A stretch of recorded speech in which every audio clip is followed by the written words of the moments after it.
saya Vika Susana Mananel. Saya Viani Bere. Saya Selviana Aluman. Kami akan mendiskusikan tentang 3 filsuf dari era Yunani kuno. Sejarah dunia telah menggambarkan perkembangan pemikiran dari masa ke masa, dan yang paling terkenal adalah dari sejarah peradaban Yunani. Ilmu matematika, ilmu pengetahuan, juga filsafat, semuanya lahir di Yunani. Tetapi pada masa itu, filsafat ini belum dipisahkan daripada sains. Oleh karena itu, pemikir-pemikir di Yunani, mereka masih berspekulasi dengan bebas. Misalnya tentang hakikat dunia, tentang makna hidup, mereka memikirkan semuanya itu tanpa terikat pada paham-paham tertentu. Dan juga orang-orang pada masa itu, mereka belum berpikir secara ilmiah, melainkan mereka masih memahami segala sesuatu, melihat segala sesuatu itu dengan berdasarkan alam, menjadikan alam sebagai tolak ukur untuk setiap pemikiran mereka. Tetapi dimulai dari Thales, timbul keraguan, dan keraguan inilah yang kemudian mendorong lahirnya filsafat dan juga ilmu pengetahuan itu sendiri. Thales, siapa dia? Dan pemikiran seperti apa yang dipaparkan ia sehingga itu menjadi awal dari lahirnya filsafat dan ilmu pengetahuan? Namanya adalah Thales. Thales, bukan Talas. Kalau Talas itu umbi-umbian, ubi talas. Jadi yang disebutkan di sini adalah Thales. Thales ini adalah warga asli dari Miletos, sebuah kota niaga yang maju di Asia Kecil. Dia adalah seorang saudagar. Thales ini adalah seorang saudagar. Thales terkenal karena dia bisa meramalkan terjadinya gerhana matahari, di mana pada masa itu tidak ada seorang pun yang mampu, yang sanggup untuk meramalkan terjadinya gerhana matahari ini. Memang ada banyak ilmuwan pada saat itu, tetapi tidak ada bukti yang menunjukkan bahwa ilmuwan-ilmuwan ini sanggup untuk meramalkan terjadinya gerhana matahari. Juga saat itu ada bangsa Babilonia yang mereka berhasil meramalkan terjadinya gerhana bulan, tetapi mereka pun tidak sanggup, mereka masih kesulitan dalam meramalkan gerhana matahari ini. Dan juga Thales ini adalah satu dari 7 orang bijak yang ada di Yunani. 7 orang bijak. Orang bijak, kenapa mereka disebut sebagai orang bijak? 7 orang bijak tersebut adalah Thales dari Miletus, Bias dari Priene, Silon dari Sparta, Cleobulus dari Lindos, Pariander dari Korin, Pittacus dari Mitilene, dan Solon dari Athena. Mereka disebut 7 orang bijak karena petua-petua yang disampaikan oleh mereka sering atau biasa diikuti oleh orang-orang di Yunani. Benar apa yang sudah dikatakan oleh Kak Vika tadi terkait dengan ketujuh orang bijaksana yang ada di Yunani ini, dan Thales adalah salah satu di antara mereka. Apa yang disampaikan oleh ketujuh orang bijaksana ini yang biasanya diikuti, didengarkan oleh orang-orang Yunani. Pada masa di mana Thales hidup, manusia, orang-orang saat itu umumnya memiliki kepercayaan bahwa segala peristiwa alam, bahkan manusia sekalipun, itu sudah direncanakan oleh dewa-dewi. Dan yang terkenal saat itu adalah Olympus. Semuanya diatur berdasarkan kehendak daripada dewa-dewi, dan manusia harus menyembah kepada dewa-dewi ini. Pada masa di mana Thales hidup, dengan segala pemikiran-pemikiran bahwa segala sesuatu itu ditentukan oleh dewa-dewi, Thales menjadi ragu.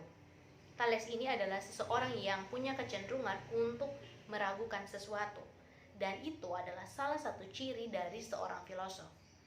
Thales meragukan kekuatan, keberadaan daripada dewa-dewi ini dalam mengatur dunia, mengatur alam semesta. Karena dia berpikir bahwa sepertinya bukan dewa-dewi yang berkuasa. Tetapi kalau memang bukan dewa-dewi yang berkuasa, siapa yang berkuasa? Siapa yang kemudian mengatur alam semesta ini sehingga menjadi berkembang? Dan sebenarnya alam semesta ini terbuat dari apa? Nah, seperti yang sudah disampaikan tadi bahwa Thales ini berasal dari Miletos. Dan di Miletos ada sebuah pantai yang airnya, di pantai itu airnya tampak seperti lautan yang luas. Hal itu menjadi salah satu dasar pemikiran daripada Thales, sehingga ia mengeluarkan pernyataan bahwa bumi itu keluar dari air dan terapung di atasnya. Berdasarkan hal tersebut, Thales sebagai filsuf Yunani yang tertua ini, dia berpendapat bahwa air adalah unsur terpenting dalam kehidupan di alam semesta ini. Asal mula segala sesuatu adalah air. Dan penemuannya ini juga didasarkan pada kenyataan bahwa air ini dapat ditemukan dalam berbagai bentuk. Air ini punya bentuk yang bermacam-macam. Misalnya, air tampak sebagai benda halus yaitu uap, air juga tampak dalam bentuk yang keras, bentuk padat seperti es, bahkan bentuk cair air itu sendiri. Air juga terdapat pada makanan dan terdapat pada batu padas yang menumbuhkan tumbuh-tumbuhan. Sebenarnya yang dilihat oleh Thales ini bukannya air, bukan air itu sendiri, tetapi dia sedang berusaha mencari prinsip dari segala sesuatu yang ada di alam semesta, bahwa sesuatu yang utama yang mendasari lahirnya alam semesta atau yang biasa disebut dengan arke itulah yang sedang diupayakan, yang sedang dicari oleh Thales ini. Dengan pemikiran Thales, dia mampu merubah cara berpikir orang-orang Yunani yang pada saat itu mereka masih berpikir secara kosmogoni, di mana mereka memahami alam semesta dengan selalu mengaitkannya kepada dewa-dewi, kemudian berubah kepada pola pikir yang kosmologi, di mana mereka melihat alam semesta itu dan kemudian mengaitkannya dengan ilmu fisika. Teori atau pendapat Thales tentang air adalah dasar dari segala sesuatu ini memang menjadi hal yang utama dari Thales. Tetapi dia juga memiliki pemikiran-pemikiran yang lain, seperti ada pandangan tentang jiwa, di mana dia berpendapat bahwa tidak hanya benda hidup yang memiliki jiwa, tetapi juga benda mati. Kemudian Thales juga punya pemikiran bahwa lingkaran itu dibagi dua oleh yang namanya diameter. Lalu besar sudut ala segitiga sama kaki itu sama besar. Dan ada juga pandangan politik daripada Thales, di mana dia menyarankan orang-orang Ionia untuk membentuk pusat pemerintahan dan administrasi bersama di kota Theos. Saya tidak setuju dengan apa yang dikatakan oleh Thales, bahwa air adalah dasar dari segala sesuatu. Hal itu sangat tidak masuk akal, karena bila air adalah dasar dari segala sesuatu, maka kemanapun kita pergi, kita harus menemukan air. Tapi nyatanya ada beberapa tempat yang mengalami kekeringan. Iya, bahkan ada yang disebut musim kering, di mana debit air berkurang. Kalau air adalah dasar dari segala sesuatu, tentulah kita tidak akan kekurangan air. Kalau apa yang disampaikan oleh Thales itu tidak sesuai dengan kakak berdua, oleh Kak Selvi dan juga Kak Vika. Menurut Kak Selvi dan juga Kak Vika, apa yang menjadi dasar dari segala sesuatu? Apa yang menjadi dasar dari alam semesta ini? Kalau menurut saya, ada seorang filsuf yang membantah pemikiran daripada Thales bahwa air adalah dasar dari segala sesuatu. Filsuf itu adalah Anaximandros. Anaximandros merupakan murid dari Thales yang terkenal karena membantah teori dari gurunya sendiri. Dia berasal dari mazhab Miletos. Anaximandros juga berjasa dalam bidang astronomis dan geografi karena dialah yang membuat peta bumi. Anaximandros mulai merumuskan bahwa yang mendasar dari semesta atau asal-usul semesta ini tidak lagi anasir dari alam semesta itu sendiri, melainkan sesuatu yang tidak terbatas dan tidak berawal dan tidak berakhir. Inilah yang disebut dengan apeiron. Menurut Anaximandros, semesta ini tidak bisa diasalkan dari sesuatu yang terbatas. Misalnya dari air, karena sesuatu yang terbatas tidak bisa menghasilkan sesuatu yang lain. Karena itu anasir-anasir ini akan dibatasi oleh anasir-anasir lain yang misalnya air akan dibatasi oleh api, dibatasi oleh udara, dan dibatasi oleh tanah. Keterbatasan itu tidak mampu menghasilkan sesuatu yang lain. Oleh karena itu, Anaximandros berpendapat bahwa ada sesuatu yang lain yang mendasari itu semua, yang tadi disebut dengan apeiron. Prinsip yang tak terbatas dapat terjadi di dunia karena disebabkan oleh sebuah perceraian. Di dunia ada hukum keseimbangan. Jikalau di antara anasir-anasir yang berlawanan itu ada yang dominan, hukum keseimbangan tadi akan mengusahakan keseimbangan itu terjadi lagi. Selain itu, ada juga pemikiran dari Anaximandros mengenai makhluk hidup. Bagi Anaximandros, semua makhluk yang hidup termasuk manusia berasal dari air. Bentuk hidup pertama adalah ikan. Ketika tanah semakin kering dan air surut karena sinar matahari, maka makhluk hidup mulai berkembang di atas bumi. Manusia pertama hidup di bumi sebagai anak bayi. Ia tentu tidak dapat bertahan lama, sehingga kemudian beranggapan bahwa manusia pertama tumbuh dalam tubuh ikan. Berdasarkan penelitian bahwa seekor hiu melindungi anak-anaknya dalam badannya, dengan pemikiran ini, maka Anaximandros dapat dikategorikan sebagai perumus evolusi pertama dalam sejarah evolusi di dunia ini. Terlepas dari apa yang telah disampaikan tadi, Anaximandros menempatkan dua fondasi penting dalam pemikirannya, yaitu yang tetap atau apeiron dan yang berubah atau evolutif. Dua kajian ini yang sampai sekarang menjadi bahan perdebatan antara yang tetap dan yang berubah.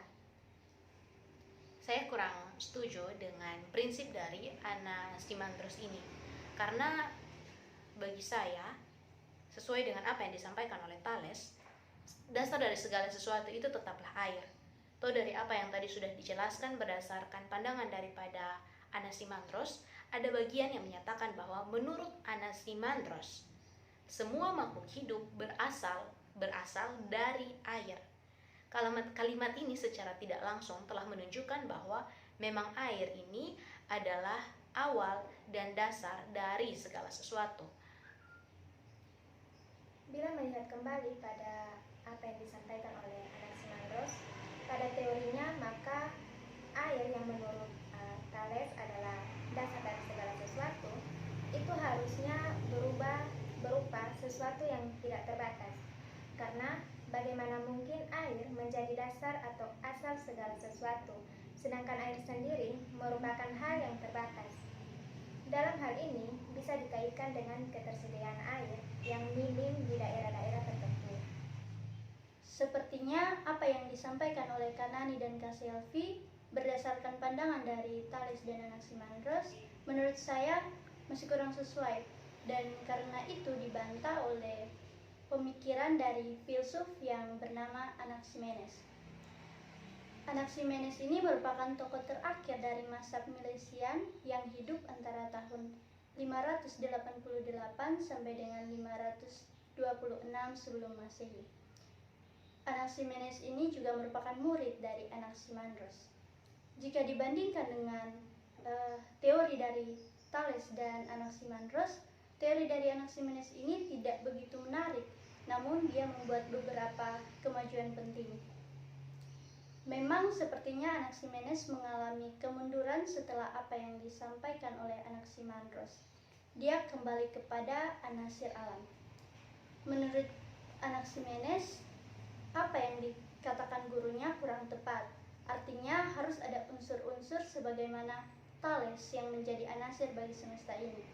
Tetapi anasir itu bukanlah air. Anasir itu haruslah sesuatu yang lebih mendasari bagi benda-benda lain. Baginya, udaralah yang menjadi dasar dari anasir utama dari semesta ini. Karena berbagai kehidupan membutuhkan udara. Udara dapat masuk ke berbagai hal. Udara adalah sesuatu yang melapisi kehidupan ini. Contohnya, kita hidup di dunia saat ini karena ada udara yang kita sebut sebagai atmosfer. Tanpa atmosfer, tentulah kehidupan manusia sudah terancam oleh hantaman benda-benda luar angkasa. Menurut Anaximenes, substansi awal bukanlah air ataupun api, melainkan udara, karena baginya dalam air dan api mengandung udara.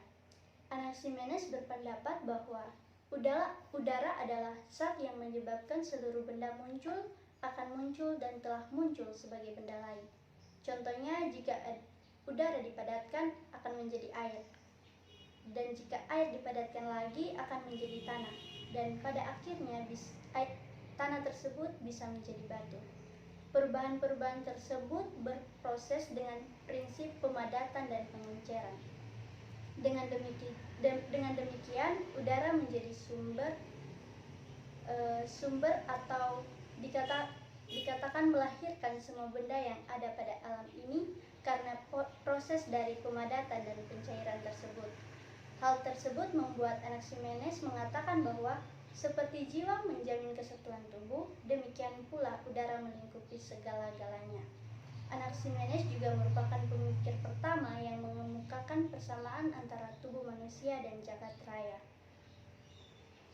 Berarti dari ketiga tokoh yang sudah kita bahas ini, mereka tidak lagi membicarakan alam semesta dengan disandarkan pada kajian-kajian mitologis atau kajian-kajian yang bernuansa agamis para dewa-dewi tadi. Mereka mulai mencari argumen-argumen ilmiah atau pengamatan-pengamatan empiris dari semesta ini. Ya, itulah mengapa makanya menurut Bung Hatta menyebut mereka sebagai filsuf alam yang mengkaji tentang kosmos secara umum atau para pemikir yang berpandangan kosmosentris. Anaximandros dan Anaximenes pun dalam memaparkan pemikirannya menjadikan teori Thales sebagai pijakan awal dan tolak ukur dalam mengembangkan teori mereka. Sekalipun ada bermacam-macam teori yang disampaikan tentang alam semesta dan ada perbantahan yang terjadi, kita tidak dapat menyalahkan pemikiran para filsuf ini. Kita tidak dapat menilai mana yang benar dan mana yang salah. Semuanya tergantung cara pandang dan prinsip yang kita pegang. Dan lagi, selama masih ada yang percaya pada teori filsuf tersebut, sekalipun telah dibantah filsuf lain, teori itu masih tetap dipertahankan. Filsuf-filsuf di zaman Yunani kuno mendasari pemikiran-pemikiran mereka dari fenomena-fenomena yang mereka amati dan alami menggunakan panca indera atau menggunakan pemahaman mereka tanpa adanya penelitian yang mendalam. Bisa kita lihat tadi bahwa Thales dan orang-orang Miletos menganggap bahwa air itu adalah segala sesuatu dan itu adalah hal yang wajar karena konteks kehidupan mereka yang dekat dengan air. Dan kemudian berpindah pada pemahaman dari Anaximandros yang menolak pemikiran Thales gurunya dengan pemikiran tentang apeiron yang bersifat ilahi dan tak terbatas. Kemudian dari pemikiran itu, Anaximenes juga mengemukakan pemikirannya tentang udara. Kalau kita lihat ketika Anaximenes menggunakan ukuran Anaximandros yang menolak Thales karena air itu tidak ada di segala tempat, sedangkan yang kita ketahui udara menempati segala sesuatu, bahkan udara ada di dalam air yang Thales kemukakan. Dari pemikiran-pemikiran itu kita bisa melihat bahwa manusia memang makhluk yang bertanya dan suka mencari tahu tentang hal-hal baru. Dan melalui perkembangan zaman, pemikiran-pemikiran itu didukung dengan penelitian menggunakan berbagai macam teknologi yang ada, bukan lagi sekadar menggunakan panca indera.